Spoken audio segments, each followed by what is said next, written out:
The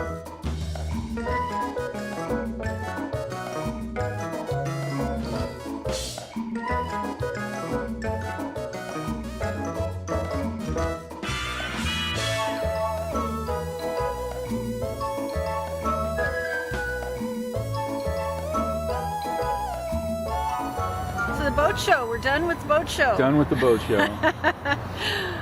6 days at the boat show. 6 days at the boat show. We pulled the trigger on the Wallace stove. We gave the guy our credit card and then had a long, lengthy discussion with Victor and John. And I think they helped us kind of come to the same conclusion that we did. Well, we did the pros and cons. The analysis, like what is the Ben Franklin method, where you draw a line down the middle of the paper, yeah. and one side says yes and one side says no. Yeah. We have some decisions to make. Yes, they've come up with so many creative new ways to spend money. And we almost got sucked in. Almost. Then we had to, back up and decide what we really want and what we really need. So we've just spent the last hour having a chat about the new stove. Keeping it simple. What the real benefits would be to spending almost $3,000 on a new cook stove. And we've kind of decided that I think we're not going to go for it. Yeah. Pros and cons. Of course, the first con is we're breaking our cardinal rule number 1, never go in debt. Yeah. And that definitely breaks that one by quite a lot. Yep. Boat show special or not, it's still a lot of money. Still a lot of money, boat show special or not. It is still a large chunk of money for something that has only one real benefit. It's only one real benefit to that installation, and that is that it is possible to have only one fuel that runs on diesel fuel. So that's the only true benefit of that installation, and there are substantial downsides to it. So, I wouldn't say substantial downsides, but I mean, first off, it requires electricity to run, which the alcohol stove does not. The next thing is the installation, which the alcohol stove just drops into a tray, and that's all the installation there is. There's no wiring, there's no plumbing, none of that stuff that goes on with the diesel fuel stove. And then there's the glass cooktop that you can't use your cast iron cookware on. Well, I can use it, but the guy did caution, and I don't want to ruin the cooktop, which I think I probably will pretty quickly. Yeah, he said you'd have to machine the bottoms of your cast iron cookware. Which means getting all new pots and pans, and Right. I'm not willing to go there yet. And be very careful about the glass cooktop, which you could break Yeah. using the cast iron cookware. So I think perhaps we're going to pass on that after all. What do you think? I mean, I was excited about it, and I'm glad that we came and looked at it. But I think for us right now, it's not the right decision to make. Yeah, because despite the fact that it's supposed to function as a heater, it doesn't really work all that well because of where it is. It's located at waist level, and all the heater function does is blow a fan over the cook surface with the cover closed so that the heat is blown out horizontally from the cook surface, and that's all it really does. There's no ducting that brings the heat down low where you need it, so it's not that great of a heater. And as a cooker, no real advantages. Oh, easier, you just push a button to get it started, but otherwise. And that's not a issue for me, so. There was a lot more on the no than the yes. Surprisingly. So we canceled the order on the stove. Yeah, I had to call Doug at Wallace and disappoint him. I could tell he was disappointed. And I'm sorry, Doug. Maybe another time, but Victor and John both thought it was a good idea. John for his RV. Yeah. And Victor And if for I his had an boat, so they RV, were talking about buying. Yeah, I mean, it's a cool unit. The Wallace It's stove is a extremely nice. really cool unit. But we started thinking, the whole thing for us is power and simplicity. And this stove wasn't Yeah, simple as... it's another electrical device. It required Yeah. electricity. I mean, very little, not that it drew Yeah. a tremendous amount of electricity, but it doesn't work without electricity. So, And that's where that was our line, is that it wouldn't work without electricity. yeah. And the thought of, if we'd been pooped or taken water and the batteries got swamped, and then we wouldn't be able to make a hot cup of coffee and sit and relax and think about life before we move on. I mean, that would be a bad thing. Yeah. And I think that was our line. Not to mention that we had come to the conclusion that spending that kind of money going into debt, which is our no-no. Yeah, I mean, we've already spent so much money on the boat project. One thing is go ahead and spend whatever it takes, and we will. Yeah. But, we have to be careful about extravagance versus necessity here. And this was just a little bit more than we were looking for right now, I think. Yeah, Not quite maybe, ready for it. Maybe if we ever make the jump to RV. which we might when we go to the East Coast. But the other things at the boat show, the flares, The flare? the LED signaling devices, they're not flares. Yeah. LED emergency signal device. Taking place of the 3 handheld flares that Right. you've always had to carry and throw away and buy new ones and That's figure right. out how to dispose of. It's a perfect solution, and so we picked one of those up. I'm totally stoked. Probably get another one because it's a good idea to have 2 of them. Yeah. And another thing was the folding rib. Oh, that was really cool. Yeah. It's a folding, rigid, inflatable boat. This is called the frib, obviously. It's the foldable rib. So, developed initially for rescue services so that the boat could be dropped off out of a helicopter, inflated in 3 minutes, and perform a shallow water rescue. So essentially, the boat is overbuilt, but yet to be certified for rescue or military services, it had to be what's called the Category C rib, which means it's tested 2 to 3 miles offshore in 6-foot seas. And that's how they determine the capacity, the engine rating.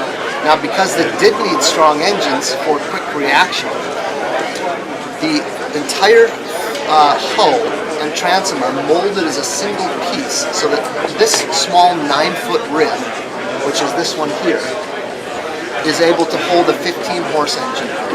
And it's got a male and female sort of dovetail connection that allows it to unfold in 3 sections with 2 articulating hinges that allow no water ingress or egress and have standard valves. This 9-footer has 4 chambers that inflate approximate times 3 inches, and with a power inflator, simply clip it in, inflate, and as you're doing that, you can slide the bench seats on, which the bench seats have kind of a curved C channel that will slide fore and aft on the boat. And when you're done with the boat, all the valves have is a quarter turn. They'll pop out. Air immediately starts to leave the tubes, and then as you are done with it, you gradually press it and deflate the boat as you're doing that. And it goes back together like this, sinks down, and goes in this travel bag. Now, because the hull is so efficient, which is a fiberglass with a gel coat, it allows a smaller engine to get on plane. So this 9-footer will use a 4-horse to get on plane. Some guys in the UK that are very passionate about these say they can get it on a plane with a 2.5-horse, but I have yet to try that. But it just goes in the travel bag, comes with 2 handles on 2 sides, and at 86 pounds, if you go ahead and lift that side here, it'll lift up nice and easy.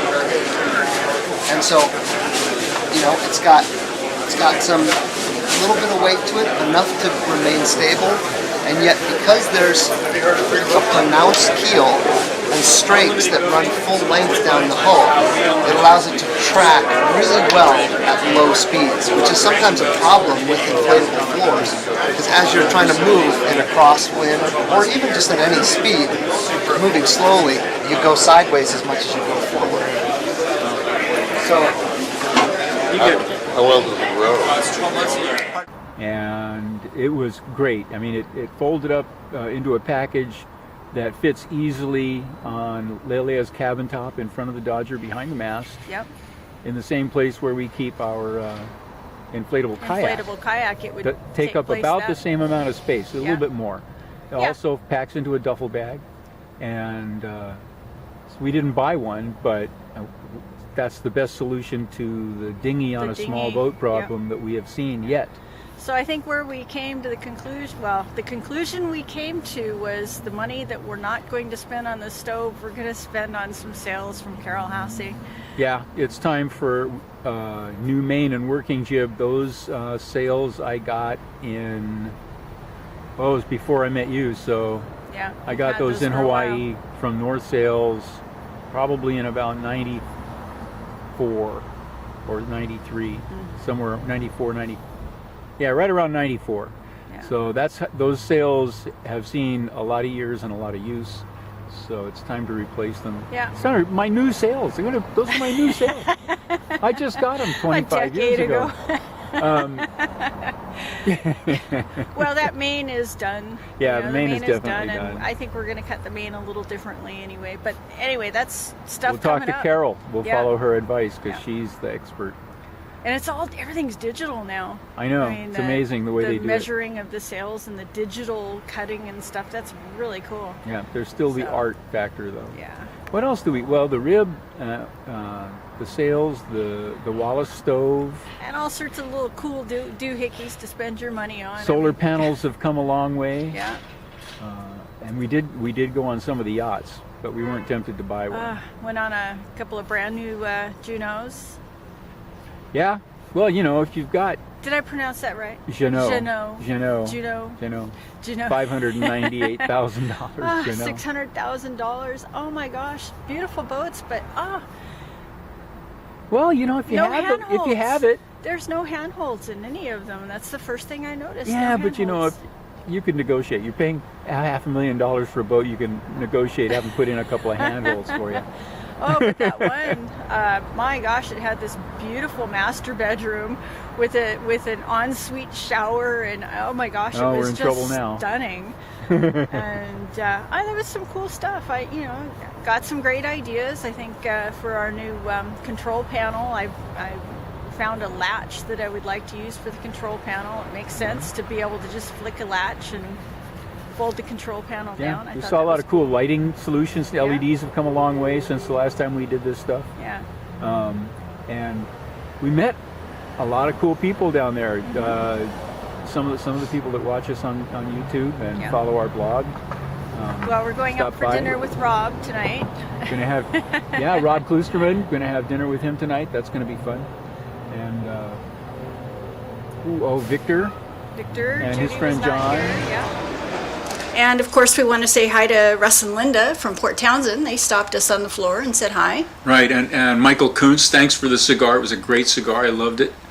And of course, Russell Sadler and Roberta Kent took us out to dinner. We had a wonderful dinner at Old Brooklyn. friends from Friday Harbor. Yes, Russell's an old friend from Friday Harbor. So, boat show. Boat show. Any other thoughts? Any other thoughts on the boat show? Besides, they found a remarkable number of ways to get people to spend money. Every time it's the same. More and more, ever more creative ways of spending money on stuff.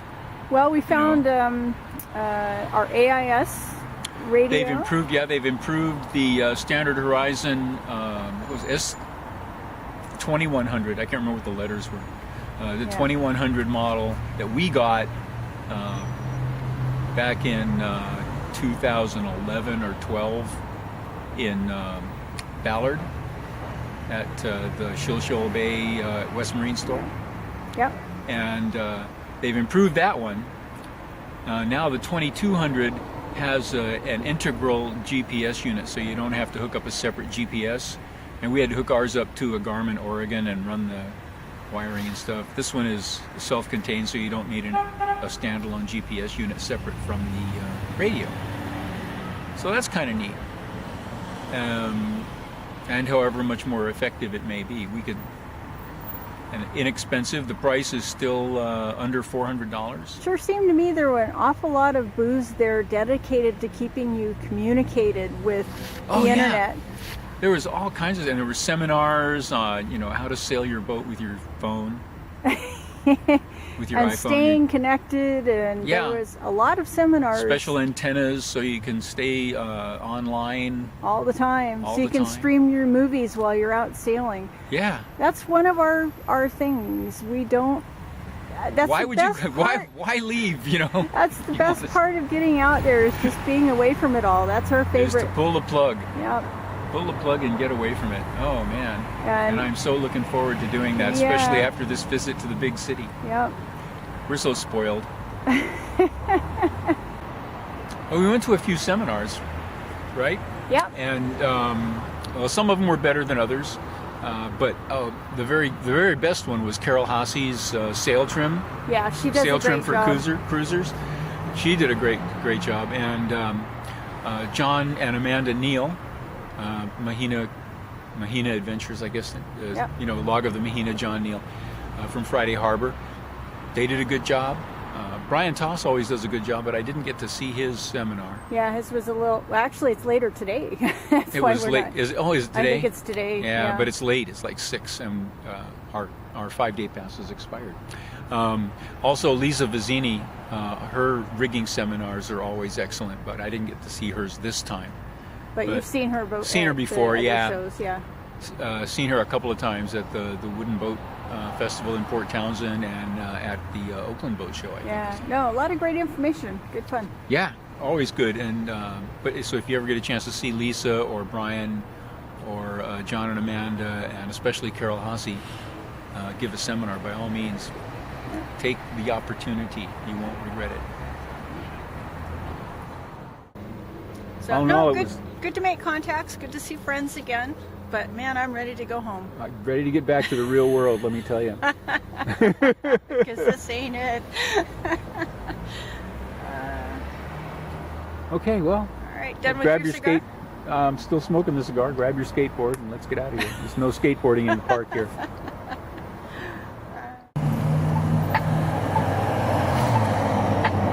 Wait.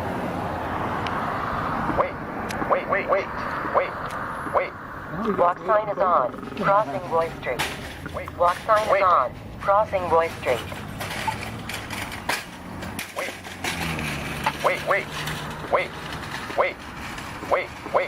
Wait.